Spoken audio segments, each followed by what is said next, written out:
It's Ryan Harings of Locked On Badgers. Hey, what's up? It's Matt Sheehan of Locked On Spartans. And yes, we are combining forces to break down this Saturday's game between two teams that could really use some good news here. But before we get to any of that, hey, really quick, today's episode is brought to you by BetOnline. BetOnline has you covered this season with more props, odds, and lines than ever before. It's BetOnline where the game starts. Ryan, how are things in your neck of the woods going, man? We doing okay over there? Yeah, I mean, we did fire a coach. We're a 500 team, picked to win the West again this year, and that is going downhill. You know, it's funny because we were talking off air really quick, and we were just kind of because it's been a rough stretch, right, for both of our programs here. Yeah, a little bit, but you remember when it was good, right? Like we had this great rivalry going. You were beating us in a Hail Mary, which, by the way, we're not going to make this show about the past, but I do have to mention the Hail Mary game where y'all beat us is one of my most devastating fan losses in the history of my life. Perfect. Awesome. It hurt me to the core. But then we beat you in the Big Ten title game. You had Kirk Cousins. We had Russell Wilson. Like, it was so much fun. What happened to us?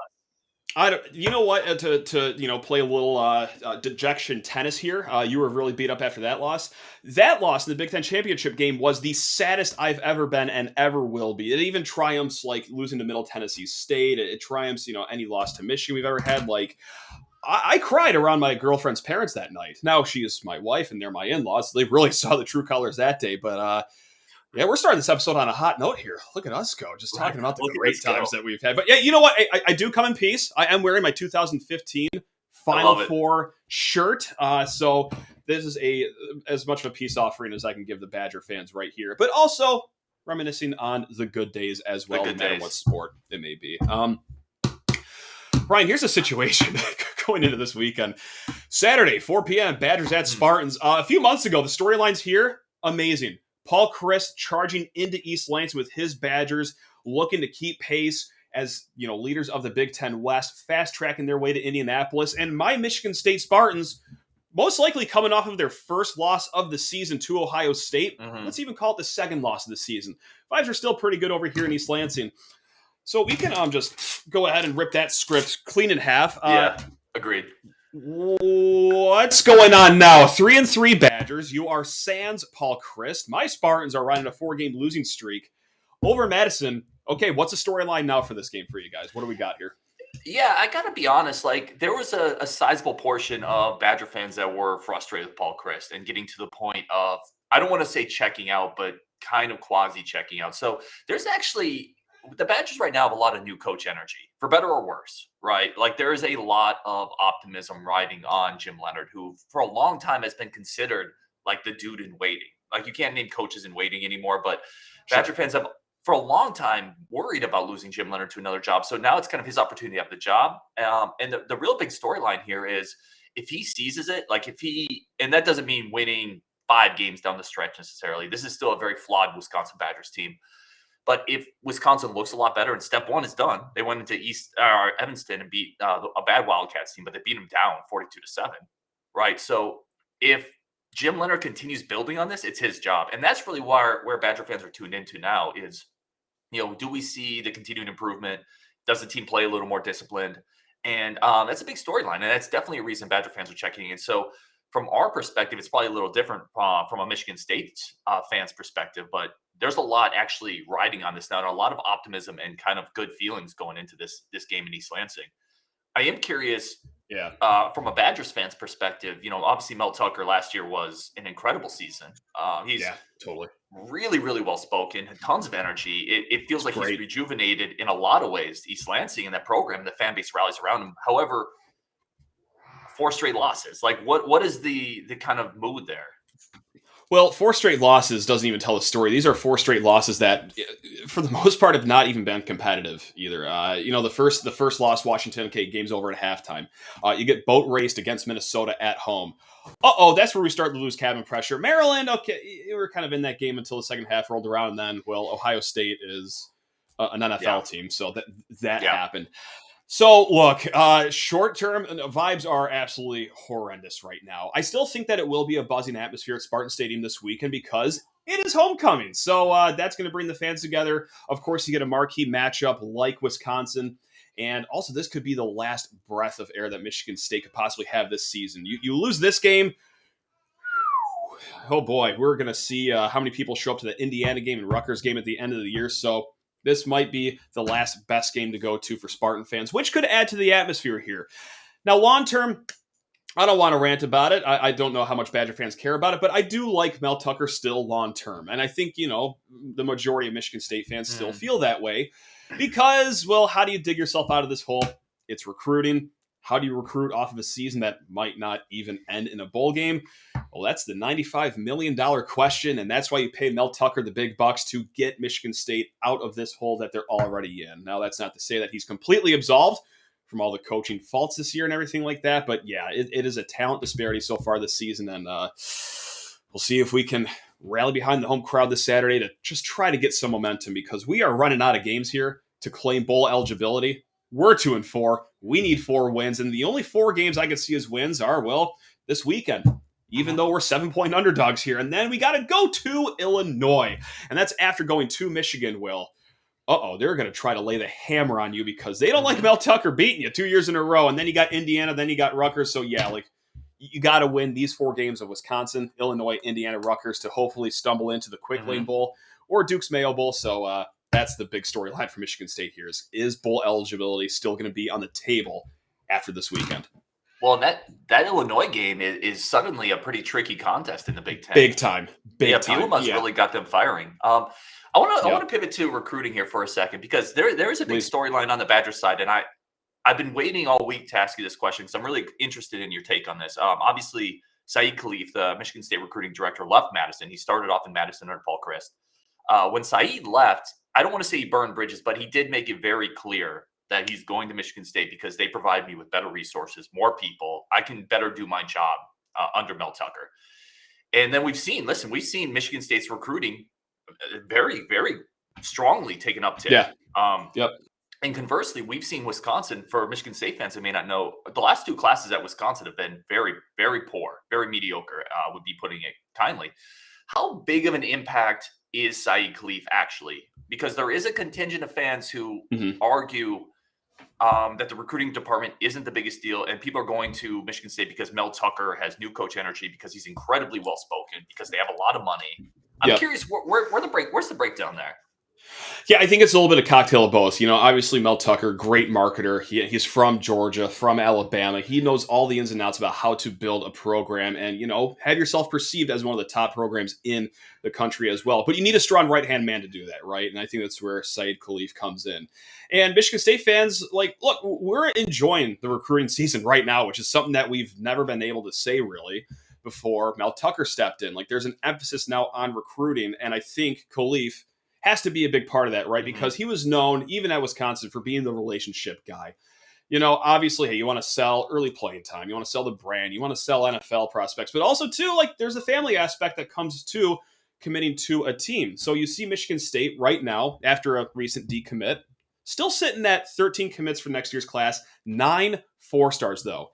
And that's going to be tied for the best right now if everything stops. And there's still, some time to go before National Signing Day. So, yeah, you get that on one hand, but also, too, just like you mentioned, Wisconsin, when he left, kind of fell off. So we really are seeing, okay, what a good recruiting department does for a team like Michigan State, a team trying to build up. But also, too, yeah, if you do look on the other side of the fence, teams that aren't putting that big emphasis on recruiting or trying to fill a big hole, I mean, that's another great exhibit B of how important recruiting is. So, yeah, we're taking lessons just looking at ourselves, but also if you look around them. It's hard to say that Khalif isn't making an impact, and maybe it's an even bigger one than a lot of fans, maybe myself included, even realize now. So, yeah, that's right. It's a fascinating thing, though, right? Because Wisconsin and Michigan State maybe just from the outside seems like a lateral move, but that is a bold statement he made by saying, oh, no, they're actually going to give me stuff that I want, and you're not. So, I don't know. It's almost like Michigan State is saying to the world that we're going to make this hurdle. We're going to be one of the big boys and not be a middle tier. So it's just a fascinating power play of politics and all that stuff. I mean, it's nuts. Well, Michigan State definitely makes a commitment financially to the athletic department that I think a lot of Badger fans honestly are enviable of. Now, I would say at times, bang for the buck matters, right? There's plenty of examples of programs who throw money around and don't get results. Oh yeah. So it's not just money, but right. Saead definitely left for better opportunities in his mind, in his opinion, and we've seen the results at Michigan State. And like you said, it's probably a cocktail of a lot of things. When you hear Mel Tucker talk, and I'm a Wisconsin fan, I'm not a Mel Tucker guy, but Yeah. I would run through a wall for Mel Tucker. Like when you hear him talk, he inspires a crowd, he inspires a room. So yeah. certainly that's a part of recruiting, right? When the head man and Paul Chryst, for all of his pros, Paul Chryst did a lot of great things at Madison. He doesn't have that same type of, I would say, aura, bravado, bravado that Mel Tucker has. So I think that certainly plays a part in recruiting as well. Yeah, marketing is marketing, and look, that's how you got to get yourself back to the top. Here is even if you're not a top program, even if you are 2-4 this season, you gotta be the world's greatest salesman, and you can't do that without the utmost confidence. And I think that's what Mel Tucker Company has right now. And look, I mean, that's all we have to hang our hats on right now, because we know that this season isn't necessarily going to be a full winning season again. So look, we're all just circling December 21st on our calendar, because that's National Signing Day. And if they can keep this class intact, okay, we mitigated the damage of what this season has done. So there you have it. Ryan, what do you say we talk about the game, talk about each other's teams? I'll ask you about your team, or you ask me about my team. Let's see how this nuts out here after this short little break, shall we? Love it. Let's keep going. Let's do it. Why not? But first, got to talk to people's ear off about BetOnline. Ryan, we are looking at Wisconsin -7 on the road at Spartan Stadium. Do you have an early read on this game right now? Yeah, the line. I think Wisconsin's going to win, but I am taking Michigan State to cover. Going on the road is always tough, as you mentioned. Homecoming. Sure. It's a big desperation play for Michigan State in this game. They're going to have to come out and start early. I would say the other thing too, really quick on this game with the BetOnline. Wisconsin caught Northwestern with some looks that they hadn't had before. Michigan State's going to have them on tape, and I think they're going to be a little bit better prepared for the new offense that Wisconsin's been running. Well, I'm going to take Michigan State +7 too, just because, look, we can't lose every single game by double digits, right? Like, something's got to give. We got to lose one of these games just by a touchdown or less.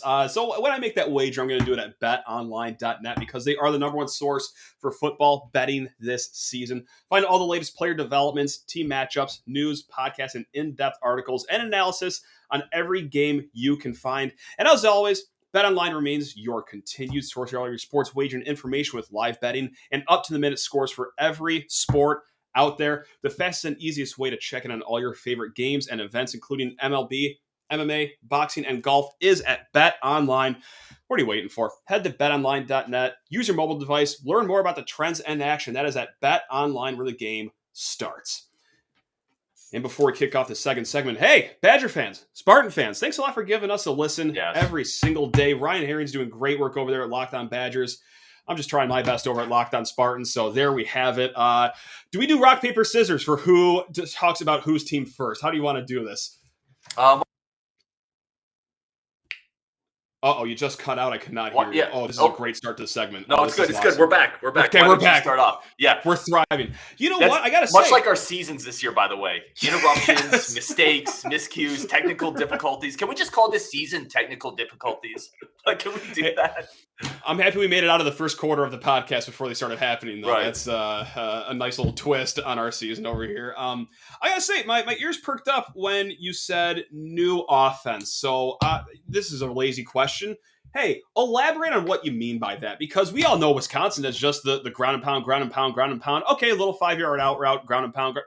What's going on with the Badgers offense this year that we could expect this Saturday? So you probably see me visually perk up a little bit here. I'm so excited for this. This has been one of the greatest developments of the last week of my life, right? Which is a low bar. But so for the longest time, Paul Chryst has run the offense essentially. Like, we've had offensive coordinators, but it's really been in the image of what Paul Chryst wants to do. 2 tight ends, fullback.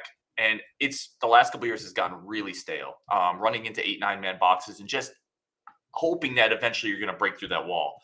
Okay. Well, Paul Chryst, obviously, we talked about it, is gone. Bobby Ingram, the new offensive coordinator that he brought in this season, last week was really his first week where it was just him. And we, as Badger fans, we don't know what the actual mix was prior to that, how much of it was Paul Chryst and Bobby Ingram. There was some type of mix there. Mm-hmm. But last week, in Bobby Ingram's first real opportunity, it's just himself calling the offense, we saw a bunch of RPO action, which we hadn't seen previously, 5 or 6 times, putting Mertz in the gun, throwing on first down, which again, I'm saying like Oh, these are really simple things, but for a Badger, wow. like for I get it. I like get it. low hanging fruit, right? Really low Yeah. hanging fruit, but Yeah.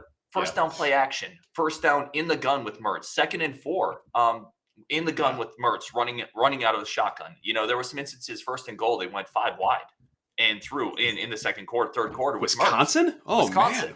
man. Wow. So yeah, Look the at you. minds are like exploding. And there's still a lot of we're going to hand it off to Braylon Allen. We have a fullback because you're Yeah. not going to change the playbook in the middle of the season. But what we did see, and I did a whole show on this, what we did see is different sequencing, right? And that's maybe the biggest issue with Wisconsin. It's been run, pass, run, Mhm. pass, third down Yep. pass. And now we started to see first down pass, 2nd and 4 run. So the sequencing's been different, and adding some RPO action, putting Mertz in the gun earlier, got him a lot more comfortable. So we're going to see it. I think it's going to continue to evolve a little bit, right? I think Ingram's going to continue to evolve that a Mhm. little bit. And that's really what is interesting for Badger fans to see where this offense can kind of continue growing. And you know what? I got to say, 2 years ago, or no, before last season, liquidated my entire 401k, all my assets, sold my car, and I put all my money in Graham Mertz stock. No, Okay. no one was a bigger fan of Graham Mertz than me. Not even his own family members love Graham Mertz the way I love Graham Mertz. The stock kind of plummeted a little bit last year. Where are we at now with the Graham Mertz experiment? Has he gone back up a little bit? Is he still what he was last year? Or talk to me about Graham Mertz and what's been going on with him. Yeah. The funniest thing with Graham Mertz, man, is if you were to tell a Badger fan, Paul Chris got fired this year. The team's 3-3. It's massively underperformed up to this point. Right. And Graham Mertz has been maybe the best player on offense. Wow. Yeah. None of it makes Something. sense. Right. My buddy Justin Jolko, friend of the show, sent me a text. He said, "Hey, guess who's second in the conference in passing touchdowns right now? It's Graham Mertz. Mertz is 13, which I didn't know. So what Mertz has been able to do is he's actually been really good this year, and it's really the pieces around him, the ecosystem around him, that's kind of failed him. And I think you should hold on to the Mertz stock. Not that it's fully rebounded from right where it was, the thing Gotcha. that people kind of forget about with Graham Mertz is he's been in a broken ecosystem for basically his entire career. And that's not to put all that on Paul Chris. He's had a different offensive coordinator every single season. His receiver core really hasn't been the greatest. Pass protection last year was pretty bad. A lot of that's starting to get fixed. The Badgers receiving core is about as good as they've had in a while. They have a lot of young weapons that people aren't familiar with, mostly because we've been such a ground and pound team. The pass Right. protection's been better. And now, just last week, we're starting to see Bobby Ingram put Mertz in situations, again, sans Paul Christ, where he's able to make some throws in his comfort zone. Like in high school, if you go back to the Mertz film, he was a shotgun guy, an RPO guy, spread the field, throw it down, like just let it rip. And we started to see a little bit of that against Northwestern with the Braylon Allen power running. So I would hold on to the Mertz stock, although clearly from where it was to where it is now, yeah, you've lost some value there, unfortunately. Listen, you're talking to a guy who has multiple Graham Mertz autographed rookie cards. I'm right there with you. Hey, let's go. Nice. We're gonna ride this wave together. So I would hold Love on to it. He's looked really good this year, especially considering what the expectations were. Look at us, diamond hands. We're not letting go of this stock. We're in it to the end, Right. baby. Let's go. Right. I love it. One more question about the offense is: look, when I hear Wisconsin football, I think of two things. I think of jump around, and I think of just elite offensive line play, just world-class offensive line play. How has the offensive line been this year, though? Is it that classic Wisconsin, you could trust us to get you down the field with the run and protect you in the pass, or is it not just up to snuff of what you guys usually expect? Yeah, that's a great question. So in the offseason, the Badgers, so the last couple of years, the Badgers offensive line hasn't played up to those standards, right? They've been fine, but they haven't been that bulldozing group. In the Sure. offseason, they let Joe Rudolph, who was the offensive line coach, go. He went out to Virginia Tech, and they brought in Bob Bosted, who is a legendary at Wisconsin offensive line coach. And a lot of people expected an immediate turnaround because Bob Bosted has churned out the best offensive lines in recent Wisconsin history were with Bob Bosted manning that position. And there's also an abundance of young talent. Wisconsin has, I believe it's 8 4 or 5-star offensive linemen on the roster right now from their recruiting, including multiple 5-star tackles. And for whatever reason, the offensive line really still hasn't played up to the consistent level. Gotcha. And it's been hard to figure out. The pass pro has actually been better, in my opinion, than the run protection. They have a really good left tackle, Jeff Nelson, who had to miss a couple games. Unfortunately, he missed it the night game against Columbus, which certainly didn't help. They were down both their starting tackles in Columbus. So, Ouch. yeah, I mean, listen, not that really is going to change the equation. Yeah, Columbus but still. absolutely, Yeah. but still, it doesn't help. From a Right? health standpoint of your quarterback, like that sucks. Yeah, just It did not help. yeah. But the pass protection's been pretty good. It's really been the run game where we've struggled getting the consistent push that we used to. Where Wisconsin used to be able to run against 8 or 9 man boxes, it really didn't matter. And now we just haven't been able to do that. Totally. And you know what, really quick before you throw me in the hot seat here, I just have one question about the defense because look, I point blank, and I'm sorry for being so negative, State fans, but like we need any help we can get in the passing game. It's been mediocre at best the last 4 games. The run game, we just left that at the Akron game. Like that's been absolutely nowhere. So, hey, point blank, Ryan, give us Spartan fans some good news here. What are we most likely to succeed in when we have the ball in offense? Or are we better off trying to run the thing against you guys? Or should we be airing this thing out? Or none of the above, I guess. I don't know. I'm so helpless with the offense. No, you're good. Listen, I guess I'm like your support. I'm not good. You're First good. of all, You're I'm good. not good. You're actually. good. I'm not good. We're gonna be okay here. We're mediocre together at least. I would say the defense is interesting this year. They brought in a bunch of transfers to shore up the secondary, and they think they can get their number 1 cornerback Alexander Smith, who's been out all year, back from Michigan State. So that should help the pass defense a little bit. I guess that's not helping your original question. The run defense really hasn't been as solid as it's been. They've had issues both against Illinois, Ohio State. Well, Ohio State's Ohio State, but even Northwestern was able to break a couple runs. The rushing defense coming off last year when they were almost historically good has taken a big step down. The 2 inside linebackers are replacing 2 NFL guys. It hasn't been as plug and play as it's been in Madison in the past. So I think there is some success in the rushing game to be had. The passing defense has gotten better, but the pass rush hasn't been as strong as it's been in recent years. In recent years, you've had multiple Wisconsin linebackers really be a threat. Last year was Chanel, Sanborn, and Herbig. Really this year, only Herbig has been able to get home consistently. So I think from a pass protection standpoint, you're going to be in a better spot for the Michigan State passing game. And then the rushing defense for Wisconsin hasn't been as great either. They were replacing a lot of guys. So, it's not the Wisconsin defense of the last couple of years for sure. Solid unit, but not outstanding. We'll take it. All right. Okay. You know what? I'm going to take MSU team total over then. That was another, which is probably 13 and a half. I don't really know what it is, but like, yeah. I think the over is 47.5 on this game with BetOnline. I think I'll take the under, but we'll see. You know what? We're going to crunch the numbers here in a little bit. My crunchy numbers, I mean, just put 2 numbers in a hat and draw one out. That's what we got here. I love it.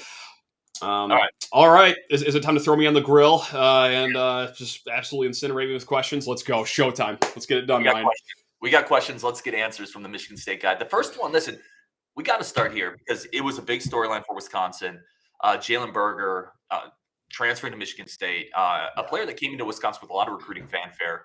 Sure. Where has he been at this year? Has he lived up to the expectations? Obviously, he had to replace Kenneth Walker, but...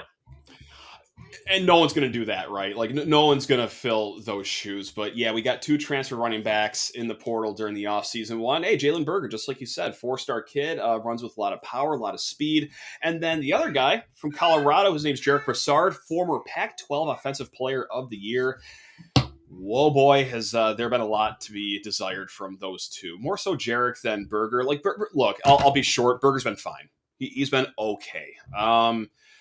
The offensive line is not helping with the lack of holes that they are opening. And even the small times where the holes are open, like Berger's not even hitting them as much as he should. So at the end of the day, like he's been just about the epitome of average as you could hope for, which probably is making Badger fans smile. Like, oh, hey, okay, we didn't lose out on much. But yeah, so far, it's not been good. What also hurts Michigan State's run game too is that, well, the last 4 games, you've been behind in the second half a lot of the time. So we ain't even running the ball in the second half as much as you would hope to because we're just trying to play catch up. So, no, Burgers unfortunately hasn't been a big factor the last 4 games here, but yeah.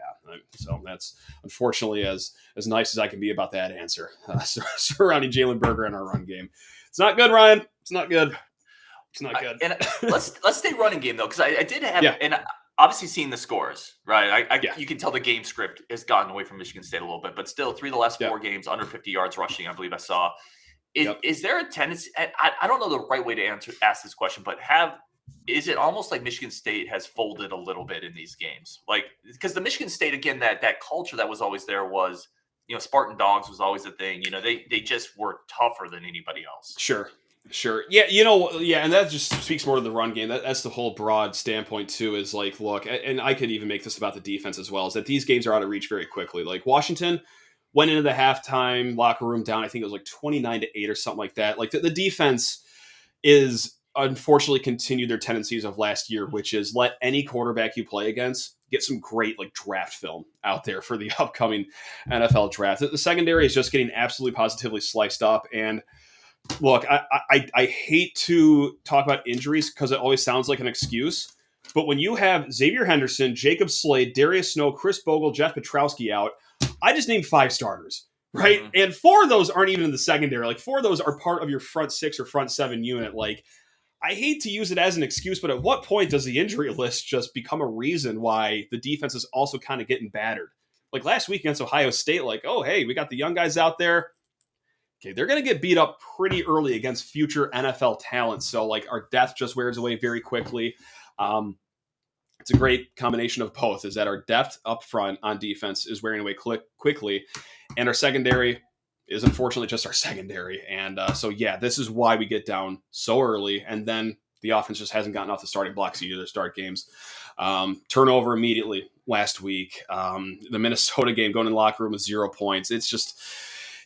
when things are this bad, everything is not working out, unfortunately.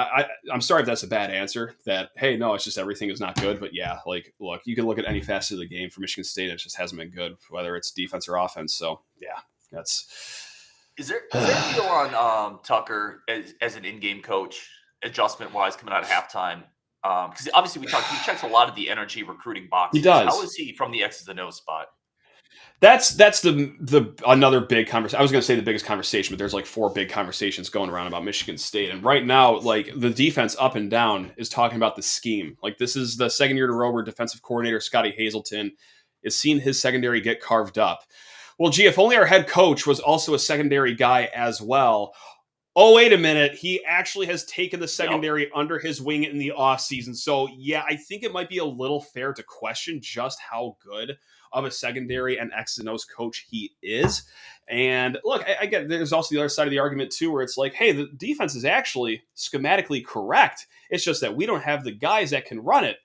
Okay, but the other side's talking now, like, okay, isn't that on the coaches though to scheme something up that matches the personnel you have?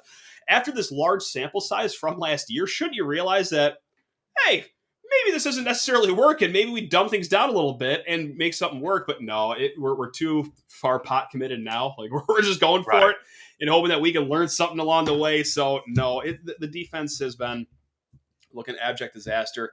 And when it's this bad for this long, you do have to look at the CEO. I know everyone wants to talk about the defensive coordinator, but yeah, like, Mel Tucker's got to wear some of the blame too. And the offense, I don't know what to tell you. Like, the offensive line has just been not that great. And when your offensive line is not that great, it doesn't matter what you're dialing up on offense. Like, you're so handcuffed to what you could actually do. So it's been just, I'm a little more lenient to give the offense some leash here. So yeah, but it's, yeah. I mean, you got to question it when you're 2-4 and your last 4 games have all been double-digit losses. So it's only fair to question how he is as an in-game coach.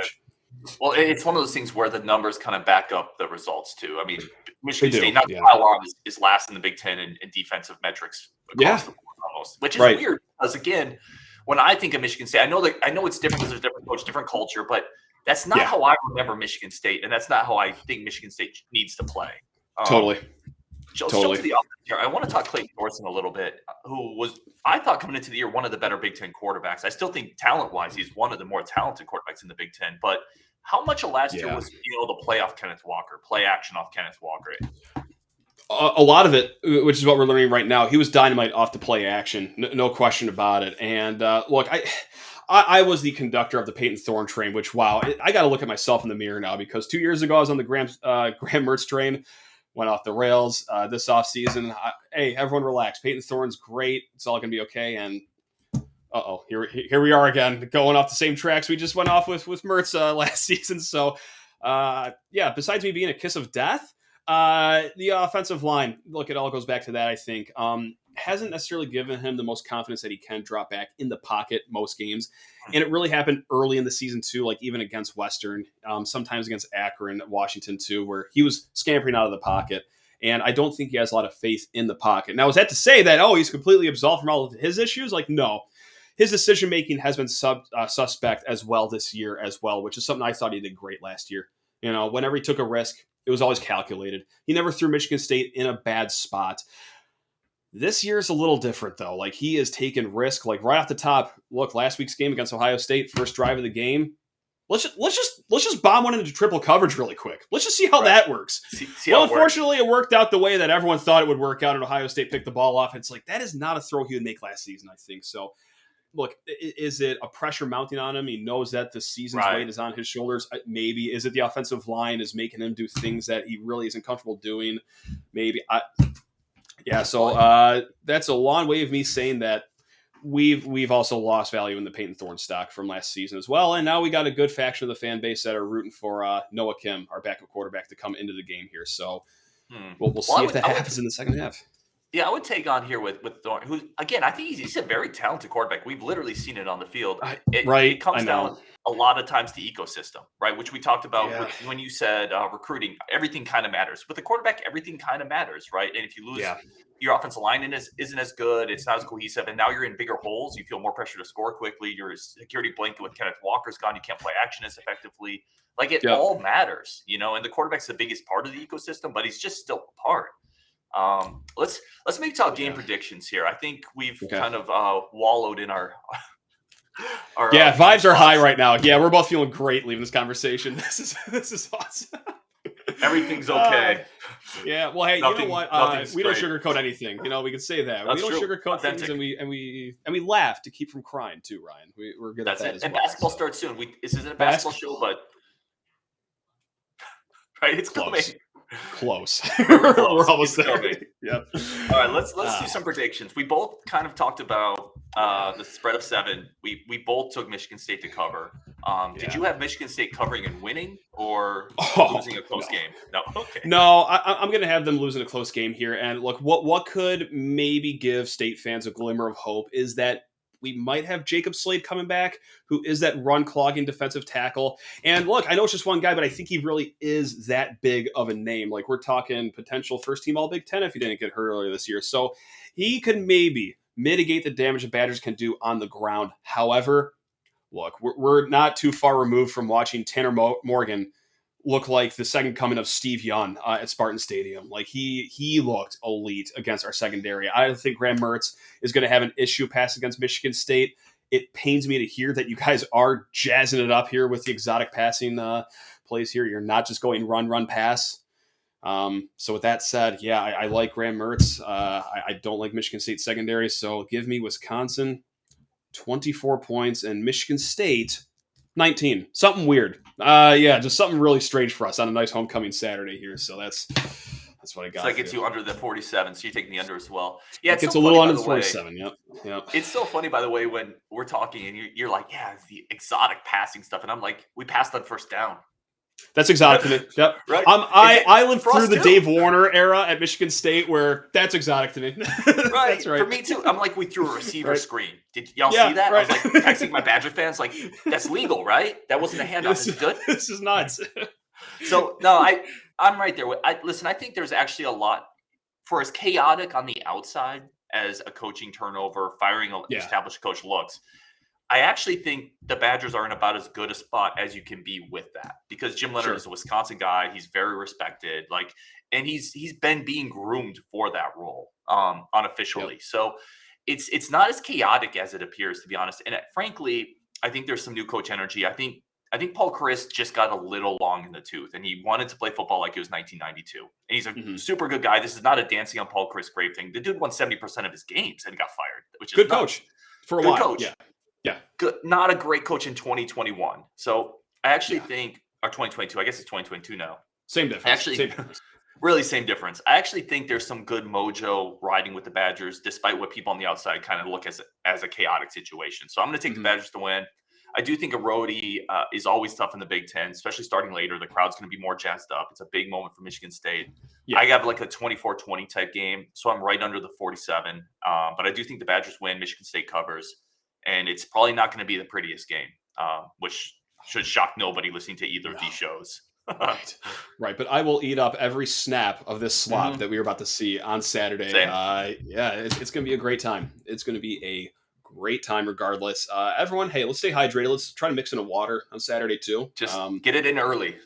Yeah, get it in. Yeah, just have a cup of water with your breakfast, and you're good to go the rest of the day. I think that's sound medical advice for our fans. So you get the hydration reserve in, and then you're good really for the rest of the day. And you're going to probably need a little bit of help to get through this game potentially.